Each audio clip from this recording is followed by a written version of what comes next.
All right. Check, check, check. Check one, check two. Check's good. This is the 40-ounce Hemlock Podcast. This is episode 49, I believe. Yes, I think it's episode 49.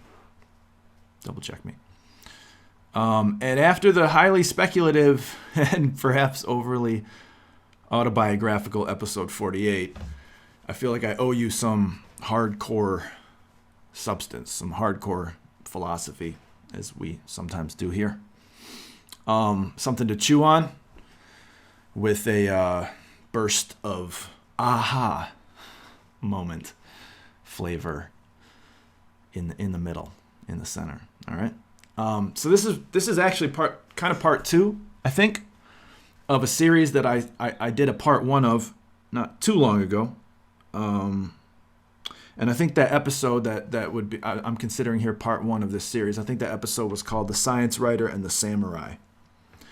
And I think that episode left a little something to be desired. I sort of left it undone. There was supposed to be a part two to that. There was some more I wanted to sort of lay out.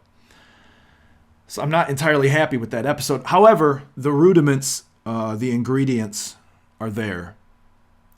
And if you listen to that episode, you don't need to. I'll just summarize it here. Really, the main idea of that episode was to draw your attention to the work of a certain kind of writer that, going all the way back to our first series called From Darwin to Donald Trump, I had highlighted in that series. There was a few episodes in the middle of that series where I got to talking about when you're sitting at a poker table. You have to learn the different styles of poker player that exist, because when you're interpreting the moves made by one of your opponents, someone else sitting at the table with you, one move could have myriad different interpretations, right? So there could be like the same move made in the same circumstance by a couple different people, but the way you need to understand that move depends on the style or the type of the player that's executing that move. Okay? This all sounds highfalutin, highly strategic. I'm a mediocre poker player at best. Okay, but it remains the case that you have what's called sometimes in philosophy an underdetermination problem. What does that mean? Well, what the move means is underdetermined by the move itself. What does that mean? It means you need more information to fully understand the move than just what move was done.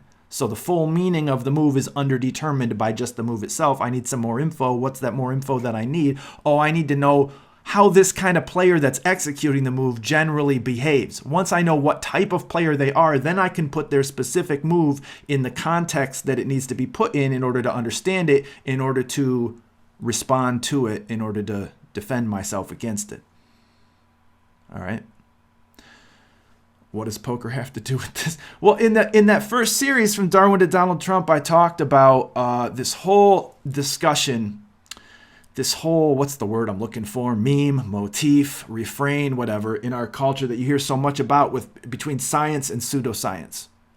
You are constantly barraged with this distinction, this dichotomy between science and pseudoscience, okay? You are told constantly that beliefs that you have or might have or that some people have are pseudoscience, and these other beliefs are science. And we got, right? So you're constant, right? So the bad beliefs are pseudoscience and the good beliefs are science, and you got to drop the pseudoscience and get on board with the science, all right?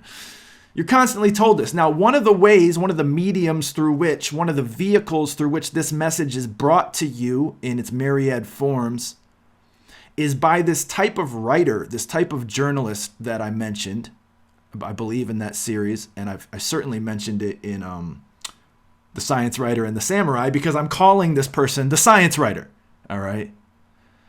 And really what they exist to do, now this is a peek behind the curtain now, like if you ask them what they exist to do, what they would say is, I exist to popularize the ideas of science and get them to the masses so the masses can better understand where current understanding and knowledge is, like what we know now and how to apply those things to our life. Okay, that's what they would say. That's not what they exist to do. Okay? What they exist to do is confuse you, or rather to pass on their confusion to you. Sometimes these people are just straightforwardly naive. They're just journalism students from ignorant journalism students from college, or they have a very superficial understanding of science, right? And they have a very, here's the point. They have a very definite political and social and ethical and sometimes religious motive. So what they're really doing is they are selectively selecting certain findings in what they view as science, and we'll get on at some point to why what they're viewing as science is not actually science. They're very easily fooled about what is science and what is not science. As long as there's some numbers involved and there was a study that was done, then they feel like whatever's said there is science. All right, they're very naive, and they are to blame for that, but also their education is to blame for that. And in From Darwin to Donald Trump, I talked at some length about the average person who undergoes a 4-year liberal arts degree in our country now, that some of the impressions that they walk away with that degree holding, okay? And those impressions are a very definite project that a group of professors, a demographic of professors, and various cultural forces have been at work over the decades in our country to build a very definite program that would leave students with this definite idea as they walk away from their education and move on with their lives and become a part of the populace, right? Become a part of the culture. There's been a very definite project to give the student certain ideas about certain, I know I'm being very vague. Just bear with me because I'm trying to wade you into this. I'm always trying to wade you into this.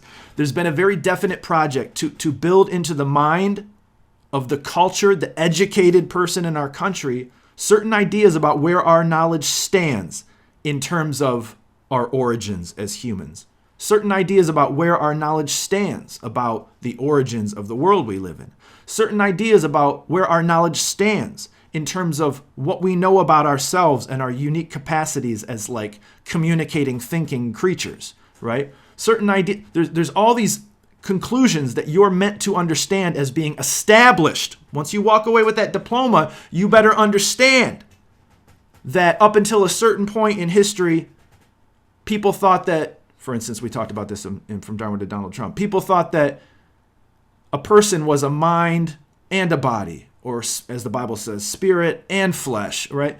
But now, ever since Darwin, we understand that that's not true, right? All those old religious and Christian philosophers were sort of like slayed by the sword of Darwin. And now we know, thanks to Darwin, how it can be the case that we are really just something that is continuous with the animal world, and more generally just continuous with the material world. That's all we are, is material. So all the things that we would have normally attributed to spirit or mind in the ancient philosophers and the medieval philosophers on up through Descartes and the scientific revolution, maybe, right? Hang on, I gotta be careful there, because there's guys in the scientific revolution who are like, in fact, some of the best arguments against this view come in the scientific revolution, but you won't be taught that. Why won't you be taught that? Precisely because of what I'm saying.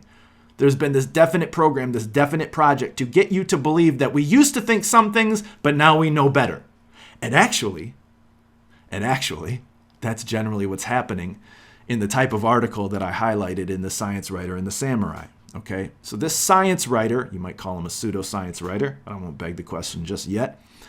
The science writer exists to compel you, as I said in that episode, to disabuse yourself, to look in the mirror and see about yourself that you believe some things that are more traditional or religious or conservative in nature. And if you only understood where our current knowledge was at, you would see that those things are obsolete and you need to stop believing them, and you should believe these things over here. And lo and behold, it just turns out that those things that you should believe are very amenable to or conducive to a socialist way of looking at society and economy and culture.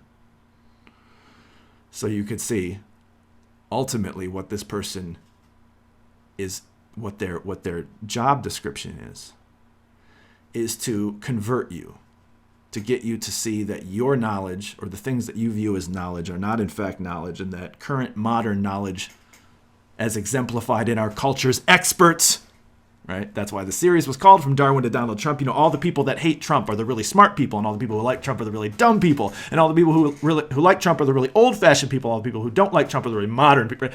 You're constantly barraged It's just the same message in different domains. It's the same message as the whole thing about Trump. It really boils down to, if you disagree with us, it's because you are antiquated and you hold conservative ideas which have been disproven by science. Okay. Now this writer, the science writer, exists to take little bits of putative science and feed them to you and get you to see which of your conservative beliefs, spoiler alert, all of them, you need to drop and get rid of, or at a minimum, just be embarrassed about and keep to yourself. All right? So that was what I was attempting to sort of illustrate in The Science Writer and the Samurai. I don't think I finished it, but this idea that I'm sort of summarizing here is there. And today, I want to give you a bit more of it, okay? Because as I said in The Science Writer and the Samurai, I hate saying as I said, but what are you going to do? I said it, right?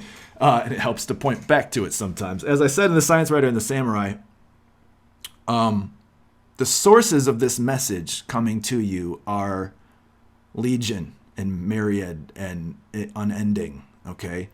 I use this example of this news service that is sort of like hardwired into my Firefox browser. So when I open up my Firefox, and I could disable it. And I thought about disabling it at the time. And then I started looking at the titles of these articles, and I was like, right? There's some material here. There is some material here. And I started with The Science Writer and the Samurai.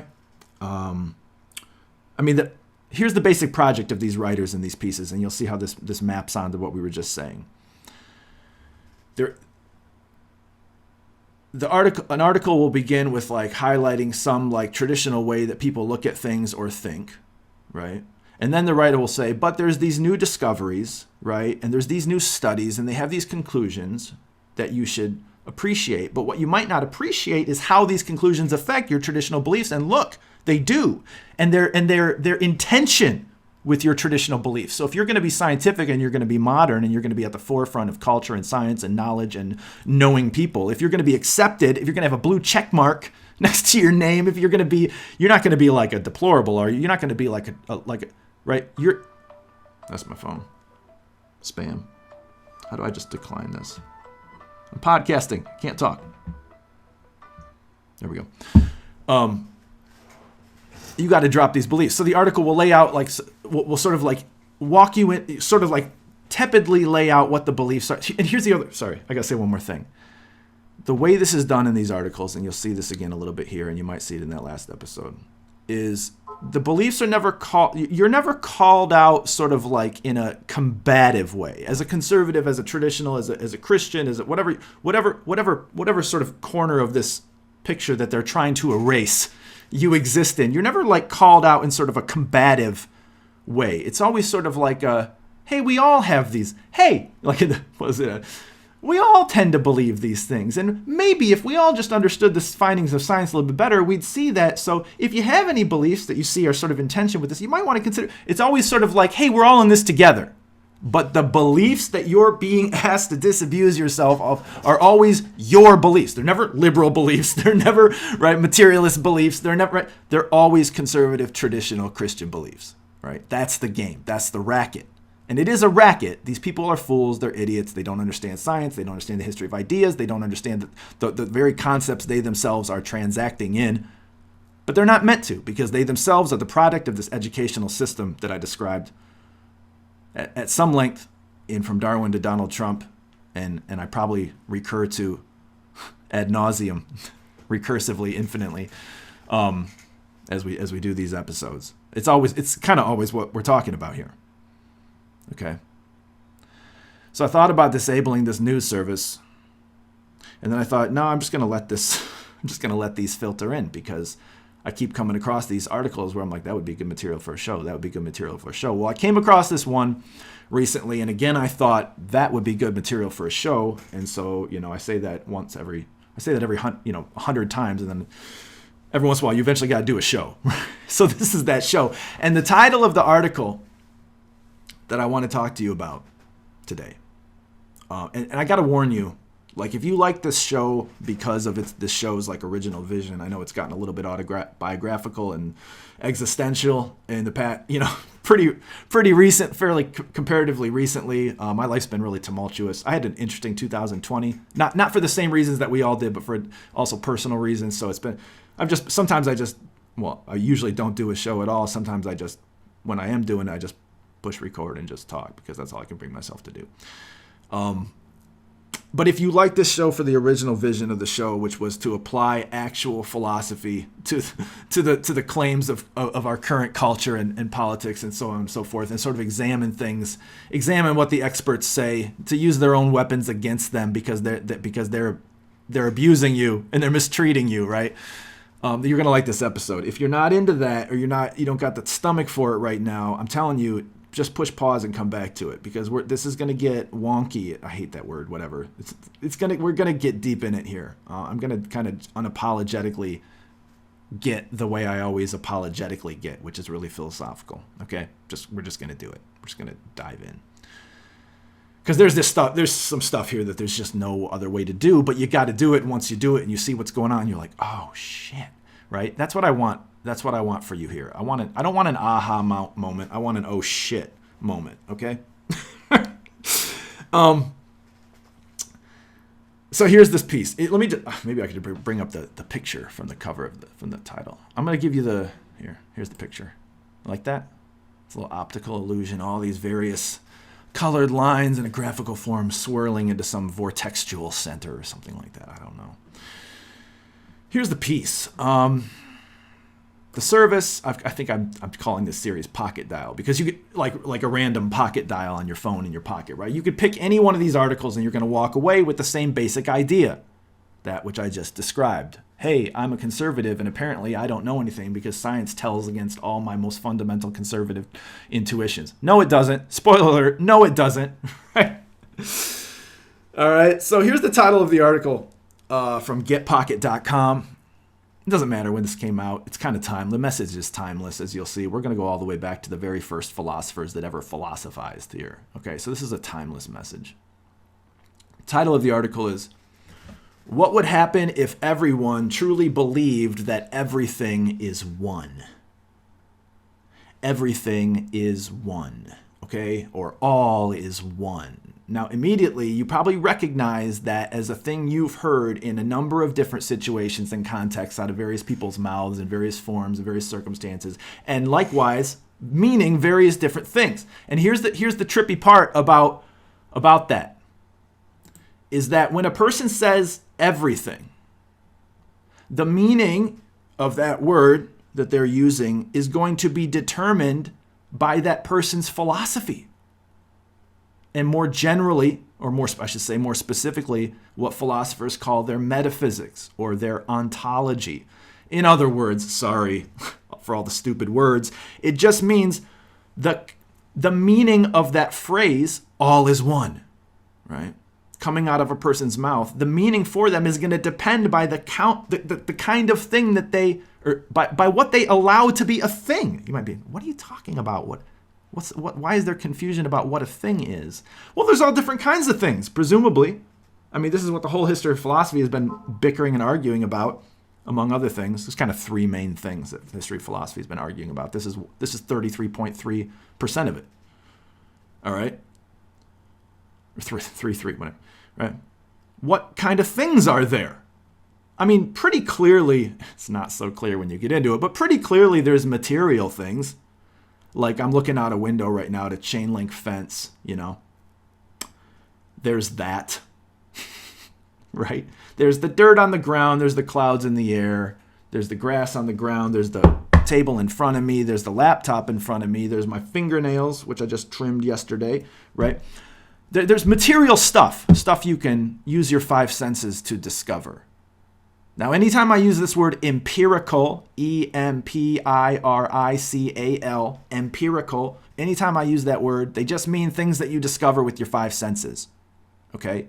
Now, you might think, wait, Don't I discover everything with my five senses? And if you think that, then you need to appreciate what I just started to say and then started meandering, and now we're coming to the point of that when a person says everything, the meaning of their statement depends on what they allow to be a thing.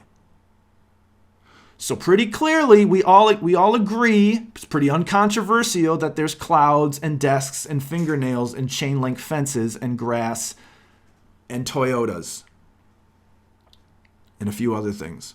There's material things. There's things that I can discover with my five senses. But there also seem to be, right? And so sometimes that's what people mean. They mean everything, right?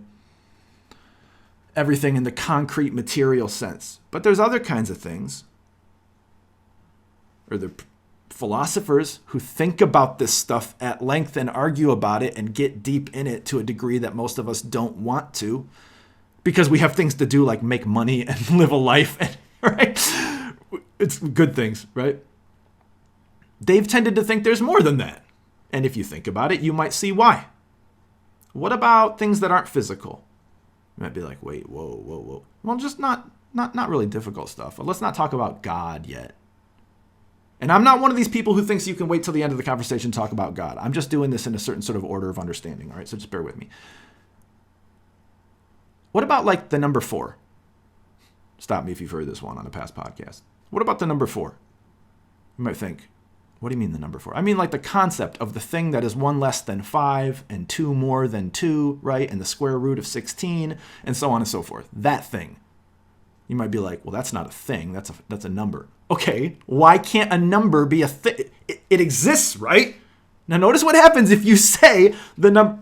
Well, it exists, but not like grass exists. Well, yeah, all you're saying is I can't poke it or burn it or cut it with my lawnmower. That doesn't mean it doesn't exist. It just means it doesn't have material existence, right? Try saying that the number 4 doesn't exist, right?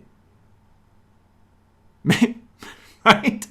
Or try not paying your rent because you couldn't arrive at a correct amount to write the check for because you don't think the number 4 exists, right? Your landlord's going to be like, fuck up. He's going to be like, shut up, right? It exists.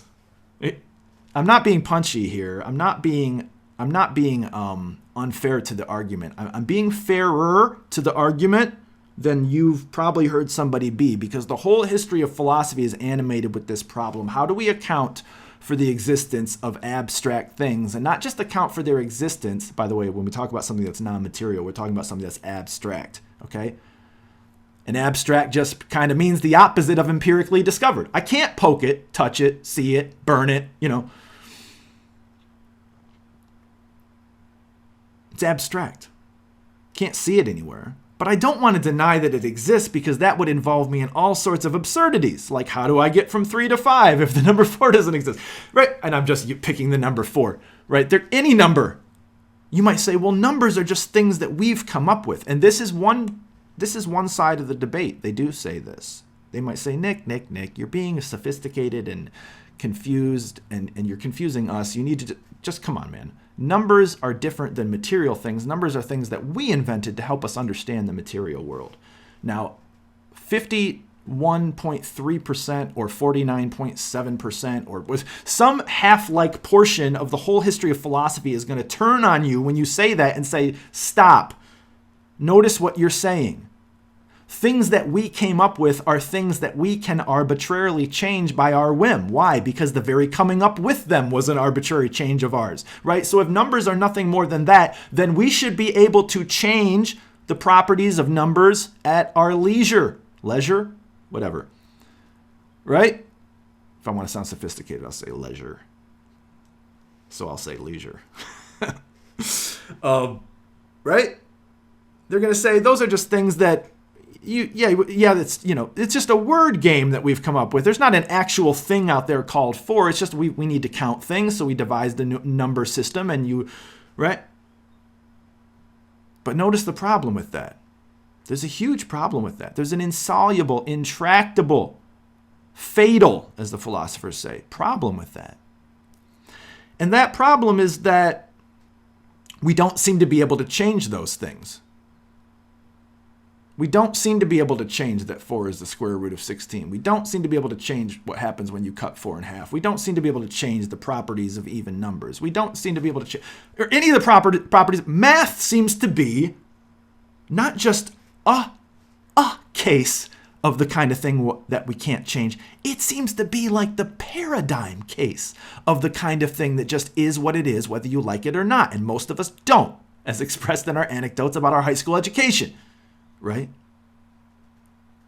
Now you might say, well, yeah, but maybe we can't change it because to change it, it's just this whole scheme we've come up with. So to change one part of it, you have to change all of it. Like maybe I want to change the name of the number 4 to some other name. Yeah, but it would still have the properties that even if you change 4 to 5, right? The word 4 is just a symbol.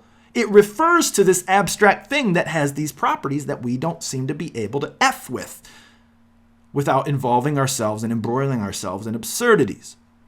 Right? I'm talking about the thing behind the thing. I'm not talking about the word 4 or the little symbol that we draw on a piece of paper that means 4. I'm talking about the thing that thing's pointing to. Now you might say, yeah, well, we just devised this whole system. That's why you can't change it, because you have to tinker with the whole system and change it from start to back. Right? Wait, no, that's not the problem. The system that we have, how is it? Now here's the sticking point. How is it that science requires it? If science is the study of the real objective material world, right? The thing that really exists, according to everybody, right?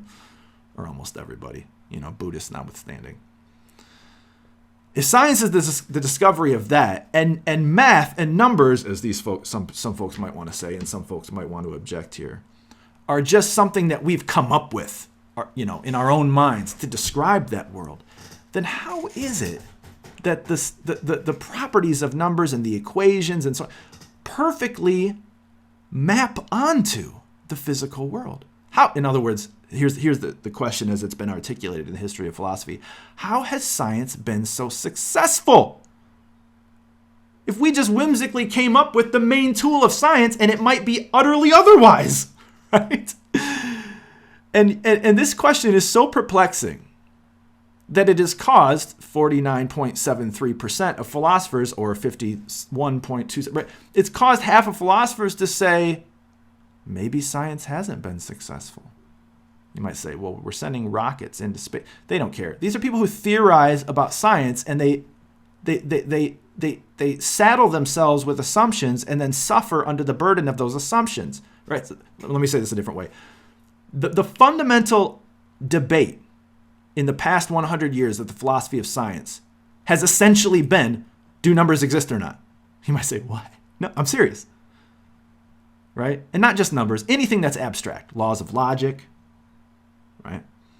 Moral principles, all these things that are abstract, things that you can't point to or see with your eyes or like chop up on a table, right? Things that you can't perform experiments on, things that are not empirically discovered. There's this whole debate about these things now, because why? Why would there even be a debate about these things? Because long ago, well, going back to that story I told at the beginning of this episode, as Darwin sort of comes on the scene and overtakes, sort of science sort of tries to overtake philosophy and theology and everything else, right? The gates of hell are never full, says in Proverbs.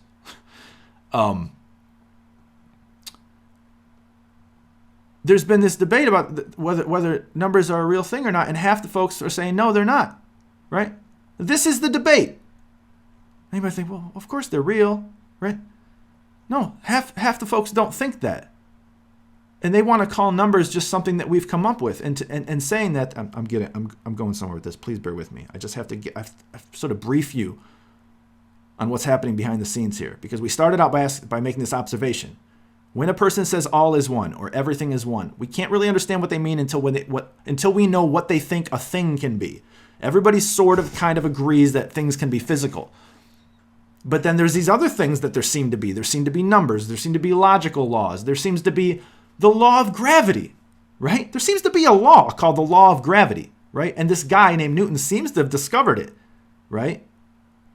Now, if numbers, here's a perfect example of what we're talking about. If numbers are just something we've cooked up arbitrarily, subjectively, how is it that he discovered this mathematical law that perfectly, for all intents and purposes, describes and articulates the behavior of bodies of mass with respect to one another. I thought the bodies of mass were the only real thing. Turns out this law is pretty real too, because they all follow it. Right? What a person says, or what a person means when they say everything is one, depends on what they think a thing can be. Or what kinds of things can be things. Okay? So pretty much everybody agrees physical things, but there's also these abstract things. Now there's also mental things, like the mind. Now you might say, well, the mind is just the brain. If you think that, you only think that because of your Darwinistic infused education. Okay? If you think that, you have no idea the perplexing, insoluble, intractable, fatal, game-ender problems that are involved with supposing that the mind is just the brain. It doesn't work. Spoiler alert. We'll do a series on it at some point. All right? It doesn't work. So there seem to be mental things too. There seem to be minds. Okay, well now we're letting in the door. There's just the door's wide open and like all the what's coming in the door? Spirits, ghosts, God. I don't, right? Now there seems to be all these sorts of so there's a whole continuum of what people want to count as what can be a thing, or said in a more philosophical way, what can have being or existence. And at one end of the spectrum, the gates are wide open. God, angels, other supernatural entities, people's minds. That seems to be uncontroversial unless you're a Darwinist. Right? No, they don't say minds don't exist. They just say the mind is the brain. And then when you raise all the problems for them, they go, shut up. We don't want to hear it. Of course you don't want to hear it. Abstract things, numbers, quadratic equation, law of gravity, right? What a person means when they say all is one depends on what they think a thing can be. Okay? So when we see a title like this that says, what would truly happen if everyone truly believed everything is one, we can immediately recognize that we can't even begin to broach an answer to that question or even understand what the writer intends because we don't know what his metaphysics are. I mean, I do. We do, right? But we have to play dumb for a minute and engage them philosophically, right? So here's the subcaption. We're going to do that. Here's the subcaption of the piece. The title and then the lesser font right below is the subcaption. It's like the more explanatory title. It's like, here, we're going to kind of gesture at where we're going at with this article. So here's what it says. And this subcaption, or is that what it's called? Subtitle, I guess, perfectly illustrates the pattern that I've been gesturing at about how all these articles proceed, how all the writers of these articles proceed because of what their purpose, their cultural purpose, as I've explained it to you in From Darwin to Donald Trump and elsewhere, because of what their cultural purpose is. All right? So here's the subcaption. Here's the subtitle. Research suggests, of course, research. There's always some study to tell you anything you want to be true, right? I'm going to try to allow you to discover this with me rather than just constantly reaching the conclusion at the beginning of the piece. Research suggests a belief in oneness. Now, immediately we have to stop, right? If you're a thinking person, you got to go, what does that even mean? And again, what it means depends on the person saying it and their metaphysics and their philosophical assumptions, okay? Research suggests a belief in oneness has broad implications for psychological functioning. Look, psychological functioning. You are going to be told, and you've been told, if you're not listening, you don't know this, but you've been told that you are malfunctioning psychologically, that a conservative, a Christian, a theist, a traditionally minded person, any person not on board with the current cultural program, which is no program at all, right? It's the absence of all program because ultimately they believe in chaos, right? That you're malfunctioning. It's a malfunction of you, and we got to fix it. And it's even been suggested that you be fixed against your will. Like we're not so far from Aldous Huxley and A Brave New World or rather George Orwell, right? We're not so far from that because I could point you to conferences where luminaries, quote unquote, in fields like philosophy of psychology and philosophy of science and philosophy of mind have suggested that people who malfunction in this way should just be like worked on. all right? Or the common term for this is re-educated, right? Or have their brains tinkered with to fix what's wrong with them. So don't take this phrase psychological functioning lightly, because it's going to be said that you are malfunctioning. So you're a problem. If this whole thing is a machine and we're all trying to reach a goal together and you're a broken part, we got to fix you or be done with you. Okay? And increasingly you're seeing that happen in our culture, right? You're being eliminated from the equation. The term for this now is canceled, right? You're being silenced. I should probably get through this subtitle, huh? Research suggests a belief in oneness has broad implications for psychological functioning and compassion for those outside of our immediate circle. Okay, here's a constant, frequent refrain in these types of articles and this type of sort of propaganda. Is this appeal to compassion and your lack of it, as explained by your insular, tribal group, in-group type thinking, all right? The same experts that I told you a moment ago have suggested that your brain be opened up and you be worked on or medicated or something to get you to stop believing these types of things, all talk about in their work, in their publications, your beliefs being a result of sort of like an evolutionary hiccup or mistake, right? You're in groupish, right? You're malfunctioning, okay? And you're said to be not compassionate, right? That's why you're conservative. You're not compassionate, right? These are all things that come up in all these pieces. And I just want to help you see how false and phony and misleading and flat out the opposite of the truth it is. I'm not going to be real. I get so worked up about this, I can't be articulate about it. I apologize. So you're going to just have to hear me out. All right? You're going to just have to hear me out. I'm sorry. I'm not eloquent. But I've something you need to see here. Research suggests a belief in oneness has broad implications for psychological functioning and compassion for those outside of our immediate circle. I'm going to read this piece to you, okay? And we're going to break off from it where necessary to understand some things philosophically, to understand some things conceptually, to understand some things historically, to understand some things interpretively. We're going to just break off as necessary. All right, but I'm going to read this piece to you because I want you to see how this works, okay? How the manipulation, how the propaganda, how the role of the science writer works, what they're trying to do to you, and how they're going to do it in this particular case, in this article called What Would Truly Happen If We All Believed, what would happen if we all truly believed that all is one? So there's two quotes that begin the article. One is from Albert Einstein, one is from the Dalai Lama. And the first thing that I would just suggest to you is this is a favorite move.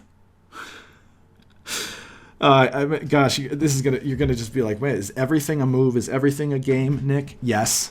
Spoiler alert, yes. This is a favorite move, okay? And in about 20 minutes, you're gonna see exactly why. But this is a favorite move of these folks to tie sort of figures and conclusions and theories that are at the forefront of modern empirical science, someone like the personage of Albert Einstein and all his work, to tie that whole body of work to an older way of looking at things that is always essentially kind of Eastern in nature. So here what's juxtaposed is Einstein and the Dalai Lama, right? I think there's this, where would I hear this anecdote? This is the first time this happened. I think it was a commencement address at a famous university some years ago. There was this moment, this sort of cultural moment where I think it was a Hindu priest. Is they called priest? I taught this subject. Sometimes I don't even know. A Hindu priest made reference to the findings of modern findings of science and essentially said, with relativity theory and so forth, and essentially said, hey folks, look, this is what we've been telling you since the beginning. Since the Upanishads, all our ancient writings are about this, and now here you discover it, right? All is one, E equals mc squared, mass equals energy, where you discover it in modern science, but we've been saying this from the jump. We've been saying this from the beginning, right? That kind of juxtaposition between modern science and the ancient East is a favorite move of these folks. Okay, so and this writer does not fail to tick this box, to check this box. He juxtaposes Albert Einstein and the Dalai Lama. Now let's read the quotes. And we need to draw a lesson immediately. Before we even go on to the Dalai Lama, we need to draw a lesson from Einstein's quote. And here's why. We're going to do a series coming up here shortly called A Long, Violent History of the Coming Civil War. And something that I'm going to need you to understand at the beginning of that series is the way those who are out to destroy you and your family and your life and your country and your economy, every aspect of your life and your freedom, those who are out to do that, the way that they do it, one of the fundamental ways that they do it is by confusing, please bear with me. I said I'm not eloquent. Please bear with me. I'm going to get this out, and you're going to hear it if you have patience with me, okay? One of the fundamental ways that they do it is by confusing in your mind different categories of questions. Now, sometimes this is because they are duplicitous. Sometimes it's because they're just ignorant.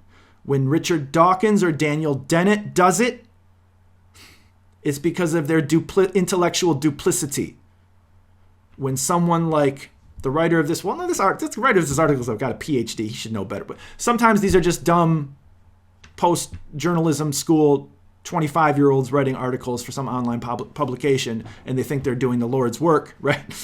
They just got the wrong Lord, right? Sometimes it's done out of ignorance because they got a shitty philosophical education themselves, and thus a shitty education, period, because philosophy is at the bottom of everything. Okay? And sometimes they're doing it on purpose. So what are they doing on purpose? They're confusing the categories of questions that can be asked and the types of answers that we give to them. What does that mean? Okay, let me give a little while ago I said there's kind of three things that philosophers have argued about. If you've listened to past series, we've touched on this, right? But I gotta sort of retread it here. There might be somebody listening who didn't listen to From Darwin to Donald Trump or Unmasking Antifa or any of the past podcasty stuff, right? So sometimes, let me say it this way. Look, I'm not eloquent. Hear me out. There's kind of three big kinds of questions that philosophers argue about. They argue about ethics, like what is something ethical? Is anything ethical? What does ethical even mean? So they argue about behavior, like morals and stuff like that. That's called moral philosophy. They argue about knowledge, and the big stupid word that they give to this is epistemology. Well, what do they argue about with respect to knowledge? They argue about, is there knowledge? How do we have knowledge? What are the limits of it? What are the criteria of it? How do we know when we got it, right? What are the proper sources of it? What are not sources of it? The whole debate about science and pseudoscience is a debate about epistemology. Do you see? And they argue about, so those are two things they argue about, science and knowledge, and they argue about existence. Not like what's the meaning of existence, but like what we were talking about earlier with the different kinds of things that exist. What exists? Does the number 4 exist? Does the grass exist outside? Or is it, as the Buddhists would say, is it just a bundle of properties with nothing at the center? Is it just greenness and softness and waviness in the wind, but there's no actual substance to the thing, right? What exists? Does the law of non-contradiction exist? Non-contradiction exist? Does the law of gravity exist? Do other people exist? Does only one person exist? Does the universe exist? Does there exist in reality a rule that you shouldn't murder people? If there doesn't, why do we all think you shouldn't murder people? Okay? They argue about what exists. And like I said a moment ago, half of them say nothing that's not material could exist. Because, well, who knows why they think that? I mean, I know why they think that, but we have to play stupid, so they'll explain themselves, so they will expose themselves. Okay? We have to play stupid. Why do they think that? Well, because they think the universe is just a big accidental conglomeration of material stuff, and out of that material stuff spun the world as we have it now. So everything's just sort of an accident of that, and it's all material at its core. Okay? That's why they think that. Of course, it's nonsense, but that's essentially why they think that. So one of the fundamental tricks of the people who are trying to manipulate you is to confuse categories of questions. So we just talked about 3 categories: knowledge, existence, and ethics, or knowledge, existence, and morality. So what do you mean, Nick, by saying they confuse the categories? Well, they will try to pass a question about one thing off as a question about another, or they will try to give an answer in one category to a question in a different category. Here's the best way let me just do this in a quick, like a bold relief. Let me just illustrate this. So I'm a philosophy professor. I'm not. I was a teacher. So how do you introduce people to a question like this? Like it's so involved in all the different things you learn over the course of an education. Here's what you do. You go up to the board and you write the following statement, right? The only kind, here you put in quotes so you understand that we're taking the statement as a whole. Like, here's the statement. Here's the proposition on trial, okay? In front of the students, you say, here's a statement. We're going to look at this statement. You write. The only kind of knowledge that we have is knowledge that we have gained empirically, or in other words, gained from our 5 senses. End quote. And then you turn to the students and you say, what's wrong with this? Now you're sort of tilting your hand, right? You're sort of leading the witness by suggesting there is something wrong with it, but they all stare at you like, nothing that I can see, right? And you have to prod them a little bit because they're all sort of like children of or victims of this sort of modern cultural mindset that stems from academia that's based on all this confusion and obfuscation and misdirection, right? You have to say, look what the statement says. It says all. It says all. Now, obviously, in this episode, we're going to be preoccupied with statements that begin with the word all, right? Like, not unlike in Unmasking Antifa, we're a little bit preoccupied with statements that begin with the word all. Here, it's a little bit different, but there's going to be some similarities. Listen, the statement says all knowledge is knowledge that is gained empirically, or it's said in another way, the only kind of knowledge is knowledge that we learn, that we get from our senses. All right? So you wait and you stand and you look at the students and you say, see anything about this that you want to just talk about for a minute or discuss or ask about? Or is this okay? And they just stare at it. I'm just kidding. Sometimes you have an intrepid student who will like risk, it's risky, right? To put yourself out there and like just critique something or try to ask some difficult questions about a very vague, right? But eventually you either have to sort of lead them into this, or someone will say, well, like, isn't this a knowledge claim? Like, aren't we here saying something that we know? Think about it. All knowledge is knowledge that is gained from our senses. Well, let's ask. Either we know that statement, the one in quotes on the board, either we know that statement is true or we don't. If we don't know that it's true, we shouldn't say it, right? But if we do know that it's true, then about it, we have to ask the following question. Is it gained from our senses? And of course, I say of course, but you might not see this, but I will just, I'm using the clause, or I'm using the qualifier of course here, or the rhetorical device of course here, because I want you to understand that there's no debate about this, right? Of course, that is a statement that could not be learned from the senses.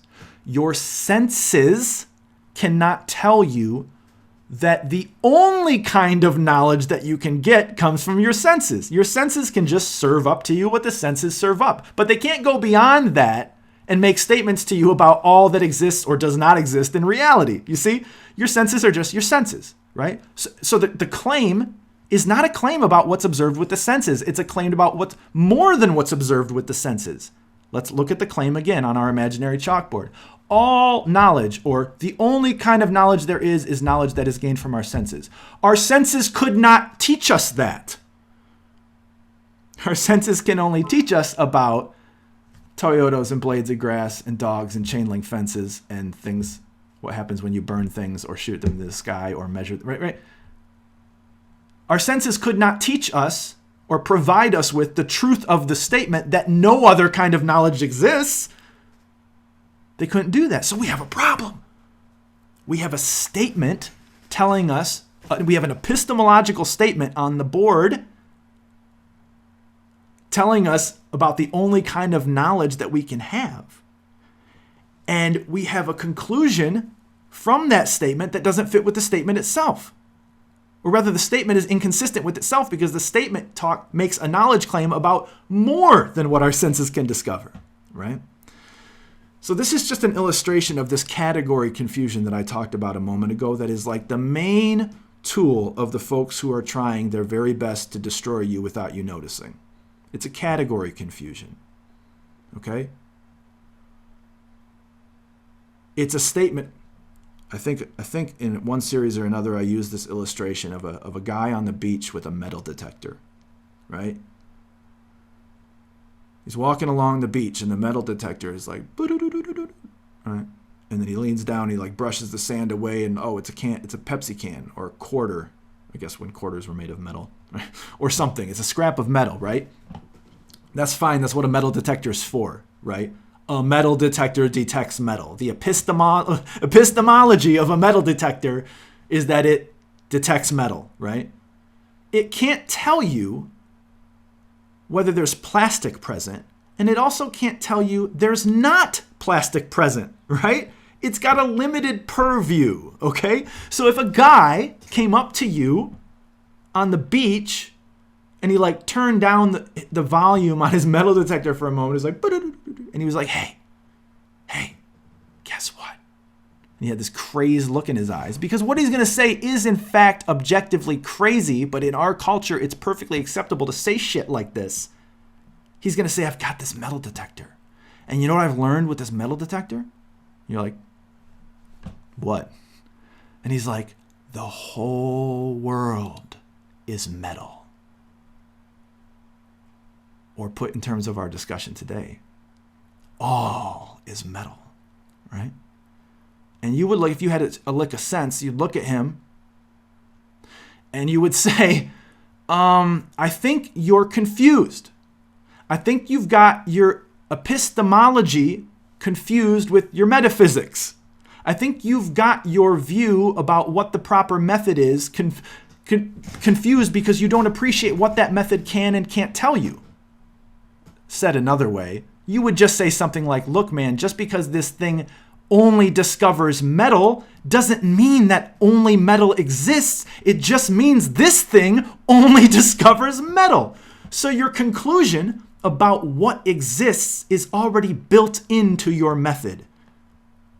The way the philosophers would say this, if they had any sense, would be to say your metaphysics is built in to your epistemology. All right? This is a category confusion. Okay? And the reason I went off on that huge rabbit trail there is because I said we were going to start this article with these quotes by Einstein and the Dalai Lama. And in this quote by Einstein, look, Albert Einstein, how could he be wrong? Anyone can be wrong. Anyone can get their categories confused. Just because a guy is wearing a lab coat does not, or he's got some pencils in his pocket, right? Or has a Bunsen burner on the just because a person is a scientist doesn't mean that what they're saying is science, right? A scientist can say ethical things, a scientist can say religious things, a scientist can say metaphysical things, and so this confusion can be passed off on you because you're enamored with the reputation of the person or the lab coat or the reputation of the teacher telling you these things. Oftentimes, a lot of this stuff gets passed over in academia just on pure intellectual intimidation on the part of the professors who just right? Who kind of bulldoze over their students' critical faculties and just impose their ideology on them. Listen, okay, I'll shut up now. I'll just read the quote. Here's Einstein. He says, we experience... What? I've been talking so long, my screen time. Sorry. He says, we experience ourselves, our thoughts and feelings as something separate from the rest. A kind of optical delusion of consciousness. End quote. Okay, now this is just what I want you to appreciate about Einstein's quote. That is not a finding of any experiment that Einstein ever performed. Full stop. Period. Absolutely known to be true. unfuckwittable, all right? Einstein never did an experiment that established that conclusion. Einstein is not talking, despite his lab coat, despite his crazy hair, despite him being the epitome of the scientific personality and mind, right? It's not a scientific statement. Just like the statement that we put on the imaginary chalkboard, only things that are discovered with our senses exist. That's not a scientific statement either. That's a metaphysical statement. So just the fact that a scientist is saying it does not make it reliable or established. It's only when a scientist operates in the capacity of a scientist that what they're saying is scientifically to be taken seriously, right? We experience ourselves, our thoughts, our feelings as something separate from the rest. And he says this is a kind of optical delusion of consciousness. That's not a scientific statement. First of all, there's no sufficient empirical theory of consciousness. Consciousness is not a thing, like we said earlier. Minds are the kind of thing that has caused philosophers intractable difficulties, philosophers who want to say that only material things exist. So they say, well, the mind must be material, and it seems like Darwin sort of vindicated that. But then they go to sort of examine the properties and the tendencies and the things that make a mind what it is, and they can't line those things up with any material properties. Okay? It's an intractable problem. But Einstein, in his lab coat with his crazy hair and his cool mustache, in all his idiosyncratic glory, is here. We're just supposed to believe him. Our personality is a conscious. My feeling that I'm a different thing than you is an optical illusion. Oh, obviously, optical is being used metaphorically here. It's sort of it's optical of the mind's eye, right? It's a sort of illusion of thought. Einstein is saying, but he's just talking out of his ass. There's no experiment that shows that. He's just sort of like, he's pontificating. He's speculating. You know, he's sort of high on the supply of his relativity theory and some interesting sort of consequence of it in terms of the relation of matter and energy being identical, right? And then he's going off from that and saying, well, I guess the whole thing's all one thing. All is one. All is one. And therefore, you and me, among all the other distinctions that we apply to the world, are not real distinctions. They're an optical illusion. All is one. Okay, I'm going too fast. I just want you to... This is not a scientific statement. And it is a tendency of the people who we're concerned with here to juxtapose new scientific findings and new scientific sounding stuff with old Eastern stuff, and then play this game where they say, see, the East has always be always. This is always a tendency of the degradation of modernity and Western culture, okay, to sort of rescind, to sort of fall back into this sort of oneness way of looking at things. And that's something we're going to look at here, okay? This is even in the Bible. Okay? So God reveals himself to the children of Israel, right? And then all throughout the sort of middling books of the Bible, you have the stories of these of the various tribes of Israel and Judah, and their history sort of plays out in terms of how closely they follow the law of God, and there's ups and downs, and right, and there's the two groups. There's the children of Israel, the tribe of Israel, tribes of Judah, right, and their stories kind of overlap and interact in different ways, and they both go into captivity in different ways. But one of the things, if you look at these books through like the eye of the prophets who are criticizing the sort of like the falling away, the backsliding, this happens again and again, where like the children of Israel have been given this conception provided by God himself of who he is and what he is and how he's different from them and what they are, right? And and then they start getting away from that, and they fall into these more like broader pagan, pantheistic, as we'll see in a moment, ways of looking at things. And they're always called wrong for doing so. It's just, and I'm not playing the part of Isaiah here. I'm just trying to see, you're going to see in a minute why there's this tendency towards that, okay? So much to say here, man. This is going to have to be multiple episodes. Good Lord. I said a little bit ago that there's two quotes at the beginning of this article, and I haven't even read the second one. I just want you to understand that the reason the Dalai Lama is put next to Albert Einstein here is to get you in your mind to think that Einstein, or more broadly, modern science, is like vindicating older ways of looking at things, ways that that antedate your conservative ways of looking at things, stemmed as they are in the sort of like Western Judeo-Christian tradition. This is older. So they're trying to get you on both ends. They're trying to get you coming in and going out. Out of one half of their mouth, they're trying to say, science shows that you're wrong and you're holding back our society, so get on board or get off, right?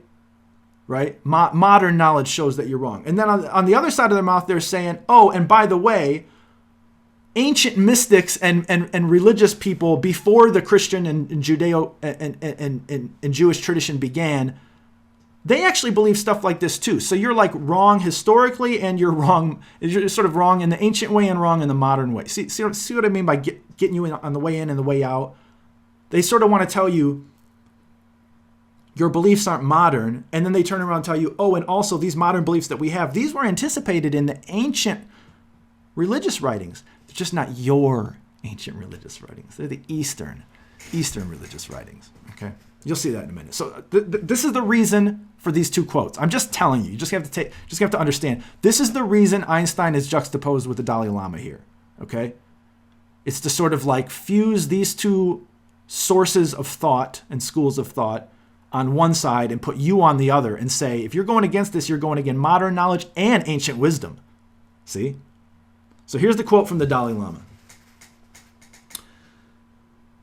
In our quest for happiness and the avoidance of suffering, we are all fundamentally the same and therefore equal.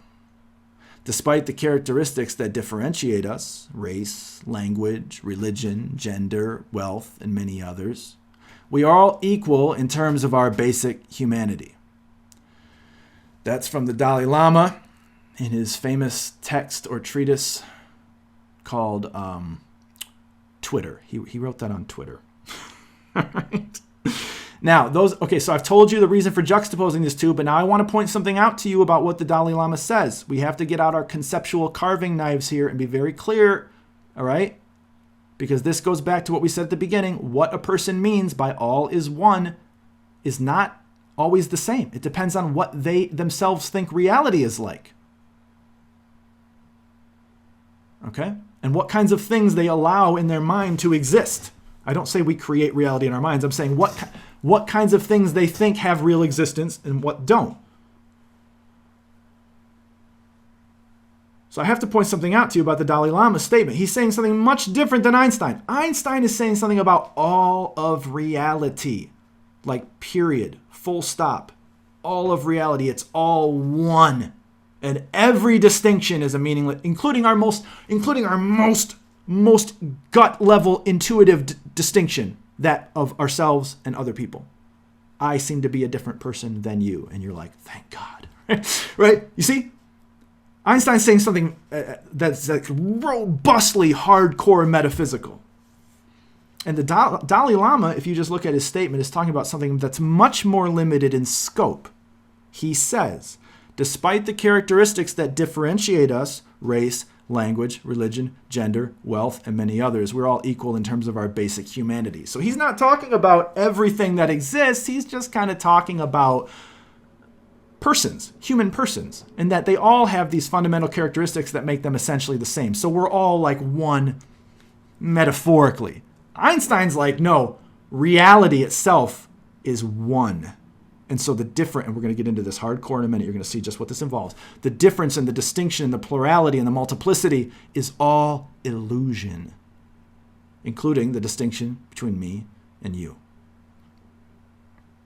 So we have two things exemplified in these opening quotes. We have this tendency to juxtapose the old Eastern and the new modern scientific and sort of reciprocally lend legitimacy one to the other. Okay? And we have an exemplification of this thing I identified at the beginning, which is how varying in scope a statement like this can be. The Dalai Lama is not, he might say, right? He's going to have some things to say that are very robustly metaphysical if we just sat down and talked with him for a while. But here he's just saying we're all the same in terms of our humanity. So we're all one in that sense. He's saying something that's much more conservative. He's saying something, and I don't mean conservative in the philosophical sense. I mean conservative in the sort of like conceptual economy of concept sense. He's saying something that's much more conservative than what Einstein's saying. Einstein is like out at the edges of the universe pontificating about the nature of all reality. And Dalai Lama is just kind of like, if you prick us, do we not bleed? All right. These are two very different statements.